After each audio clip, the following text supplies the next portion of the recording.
Hi everyone, here we've got Samsung Galaxy A10s, and let me share with you how to change date and time manually on this device. So first of all, let's enter the settings, and here we have to scroll down to the very bottom in order to find general management. Now let's tap on date and time. And as you can see, here we've got right now only two options. In order to set the date and time manually, we have to turn off the automatic option. And as you can see, the time zone, date and time options are right now active. So all you have to do is simply tap on it. And here by swiping, you can choose the time you'd like to set. Let me pick this one. Tap on done in order to confirm. As you can see, it immediately changes on the status bar.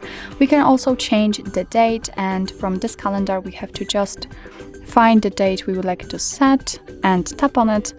Remember to confirm it with done, and the same situation, it immediately changes. What's more, we can change the time zone. Just tap on it, tap on the region, and here you've been transferred to the full list of all available regions from which we can choose. So all you have to do is simply find the one you would like to set and tap on it. So let me pick this one. And as you can see, it immediately changes, but be aware that after changing the time zone, the time will also change according to it. What's more, here you've got the option which is connected to the time format. You can choose it. Right now we've got 24-hour format, but if you'd like to use 12-hour format, just turn off this option. And as you can see, it changes, and it is also visible right here. Obviously, if you would like to go back to all previous settings, just tap on the switcher to use 24-hour format, and on the switcher to use no work provided date and time.